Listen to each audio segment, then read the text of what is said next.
After weeks of speculation, it is now official. Jordan Morris has now completed a loan move to Swansea City.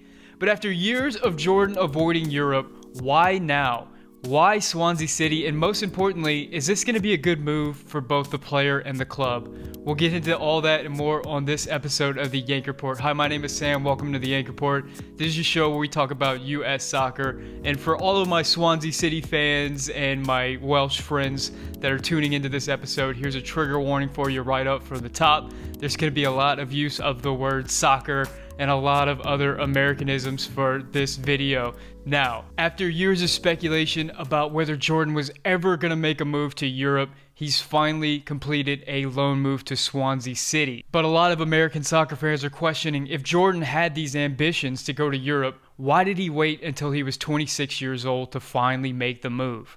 Well, if you know anything about the history of Jordan Morris, he does a lot of unconventional things. Jordan Morris first entered the consciousness of U.S. soccer fans in the summer of 2014. At that time, then U.S. national team coach Jurgen Klinsmann was looking high and low for anybody who could contribute to the competition for the national team. But when it was announced that a college soccer player was going to be training with the U.S. men's national team, pretty much everybody across the board thought there is no chance that this kid is going to be able to compete with the players on the national team. Boy, were we wrong. Jordan participated in a practice with the U.S. men's national senior team and was really impressive. And then later on in that camp, the national team actually scrimmaged Jordan's Stanford University team, and Jordan scored a goal, at which point solidified Jordan as a prospect moving forward with the national team. Later on that year, Jordan became the first college soccer player since 1999 to earn a call-up to the U.S. men's national team. And considering the way things are going, he'll probably be the last college soccer player to ever earn a call-up to the U.S. men's national team. During this time, Jordan was leading a dual life. He was participating with the U.S. men's national team, getting starts and scoring goals all over the world. He scored a goal against Mexico, while at the same time was a college student at the University of Stanford. As Jordan was excelling with the national team, the whole world of U.S. soccer was imploring him to turn pro. But instead, Jordan played out his sophomore season and then played out his junior season as a college player while still participating with the national team. Following his junior season, it was finally time for Jordan to become a professional soccer player. And at that time, there were a lot of teams competing for his signature. His hometown club, Seattle Sounders, as well as some big teams in Europe. Jordan actually earned a trial with German club Werder Bremen and impressed at that trial.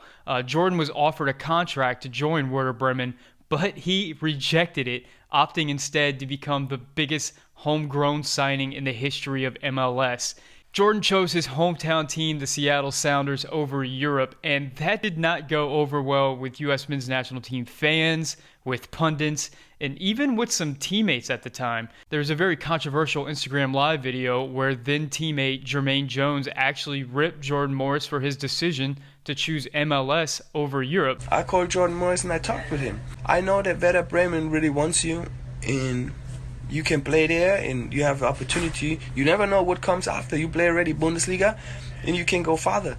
And he said, you know what? I want to go home. My dad is the doctor in Seattle, and my mom, they bought me and my girlfriend a dog and all kind of stuff. I'm like, why you go the easy way if you have the chance, you know? But all the criticism aside, it has to be said that since joining MLS in 2016, Jordan has been absolutely phenomenal.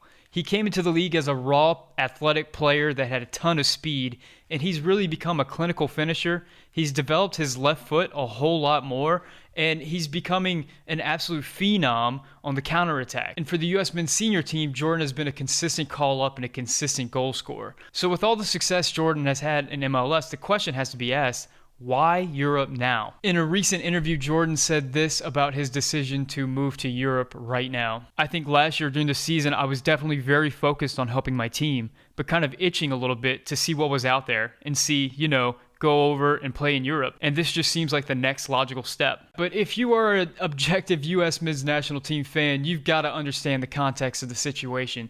In 2019, Jordan was legitimately one of the best players for the U.S. men's national team. He scored a ton of goals, he created a ton of goals, and he was just a force in a year where Christian Pulisic missed a lot of games due to injury. But in the last 2 years, so much has changed. There's no secret that there's a youth movement going on for U.S. soccer, and players like Christian Pulisic, Gio Reyna, Josh Sargent, Tim Weah, Matthew Hoppe, Yunus Musa, Brendan Aronson, the list goes on, and the competition is just getting harder and harder for a player like Jordan Morris. In spite of all the success Jordan has had, there are young players coming up that are going to make it more and more difficult for him to continue earning his spot as an MLS player. And at 26 years old, Jordan has never participated in a World Cup. And you've got to imagine that in the back of his mind, that upcoming 2022 World Cup is very, very important. So if you're Jordan Morris, do you want to continue sitting in MLS and doing what you're doing and seeing all these young Americans come up and pop up in the Champions League and potentially take away your spot? Or do you want to get to Europe yourself, test yourself up against the same competition that the younger players are testing themselves against, and solidify your spot on a 2022 World Cup roster? I think the answer is pretty clear based on current events. So at this point, the question is, why Swansea City? Well, for a player like Jordan Morris, who is a 26-year-old homegrown player, a transfer is complicated for a variety of reasons. We all know that the MLS regulations about transfers are really sticky, especially if you're a homegrown player. That means that your contract does not count against the salary cap. So even if Seattle get their $550 million or whatever it is asking price for Jordan Morris, it's going to be almost impossible to replace that type of player as a homegrown player in their lineup. The opportunity for them to really get equal value for Jordan is nearly impossible. And on the other side, if you're a European team, do you really want to spend that kind of money on a player that is 26 years old that has never tested himself in Europe? For those reasons, it seemed like a loan would always be the most likely scenario for Jordan, an opportunity for the club in Europe to really see what they have in Jordan before they spend the money, and an opportunity for Seattle to actually recoup some of their investment in Jordan. It was rumored that Jordan had a number of European suitors to take him on loan, including some lower-tier Bundesliga teams. But Jordan opted for Swansea City, and I think there's a lot of reasonable reasons why. If you're going on a short-term loan, it makes sense that you would want to be in a country where you actually speak the language. That's just going to allow Jordan to acclimate into the team much faster and become a contributor as soon as he steps foot in the club. Jordan is also going to Swansea City, a team that is currently, I believe, in second place in the championship, a team that has a lot of offensive firepower, and a team that's really going to play to Jordan's strengths. Swansea City play with two forwards up top, and Jordan has the opportunity to walk into one of those forward positions, be a wide attacking forward, use his strength, his power, his speed, his finishing ability, and his ability to counterattack, and really make an impact right away. If he were to go to, say, a lower-tier Bundesliga team, he would have to worry about the language barrier. He would have to worry about breaking into a team that is desperate for every point, and he would also not have a ton of chances whenever playing for a team that is struggling to score goals. It's also got to be said that if you think of Jordan Morris as a player, whenever you think of his attributes, power, speed, counterattack, grit, hustle, I mean, it sounds like you're describing the English Championship as you're describing Jordan. It seems like a perfect match for the player. Now, all that being said, I think if the previous year has taught us anything, it's that absolutely anything can happen, and we shouldn't take anything for granted. There's no guarantee that Jordan's going to be successful at Swansea City. But if you look back at Jordan's career, a player that made the U.S. men's national team as a college player, a player that stayed in college whenever everybody wanted him to go pro,